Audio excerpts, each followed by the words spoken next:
एक केस ऐसा था जिसमें कि हमारे पास एक क्लाइंट आए, he was a very powerful person. सिर्फ पावरफुल अपनी पोजीशन से ही पावरफुल नहीं थे, ठीक है, अदरवाइज भी बड़े दबंग थे, हमेशा अपना रिवॉल्वर भी रखते थे। वो हमारे पास आए, उन्होंने बोला कि भाई मेरी जो वाइफ है, मुझे उसका चेंज बिहेवियर लग रहा है, ना तो उसके अंदर कोई फिजिकल इंटीमेसी बची है मेरे लिए, ना वो मेरे बारे में ज़्यादा डीप सोचती है, ना मेरी केयर करती है घर में, ठीक है, केयरलेस हो गई है घर के मैटर्स को लेके।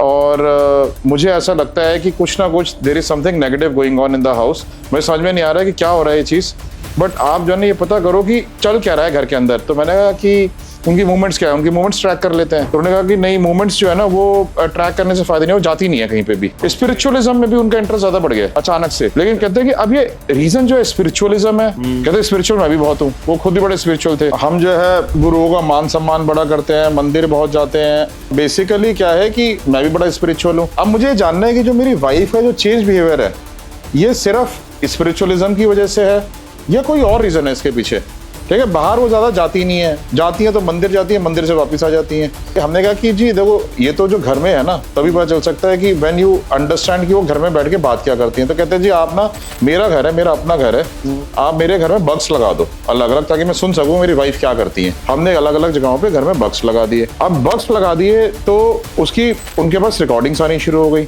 डिस्कवरी क्या हुई उनसे? डिस्कवरी ये हुई कि जो उनकी वाइफ थी, ठीक है, उनका अफेयर अपने ही सगे भांजे के साथ चल रहा था, ठीक है, वो उसी घर में रहता था, आता जाता रहता था, ठीक है। लेकिन ये डिस्कवरी तो छोटी डिस्कवरी थी। उससे बड़ी डिस्कवरी क्या हुई? उससे बड़ी डिस्कवरी ये हुई कि जिसके हमारे को भी हैरानी में डाल दिया कि जिन गुरुजी की वो रिस्पेक्ट करते थे, घर में बुला के रखते थे, उनकी पूजा करते थे सुबह शाम, उन्हीं के घर में उनके प्रवचन होते थे, 50-100 लोग आके वहां पे रुकते थे, उन्हीं गुरुजी के साथ उनकी वाइफ का अफेयर चल रहा था। और जो रिकॉर्डिंग्स आई, रिकॉर्डिंग्स में ऐसी फिल्दी बातें कर रहे थे वो आपस में, उनकी वाइफ और वो गुरुजी, कि किसी भी आदमी को विश्वास ही ना हो कि कोई ऐसी बातें गुरुजी कैसे कर सकते हैं। अश्लील बात। हाँ, अश्लील बातें। ये भी बातें कि मेरा चेला तो मेरे 70 लाख रुपए लेके भाग गया, अच्छा तुम्हारा पति सो गया तो आ जाओ ऊपर आ जाओ। अब कोई भी पति सुनेगा तो उसको जो है ना गुस्सा तो आएगा। उन्होंने क्या किया कि उन गुरुजी के ऊपर ना इतने गुस्से में आके इतना जबरदस्त अटैक कर दिया, he got very very severely hurt, बहुत सीवियरली हर्ट हो गए।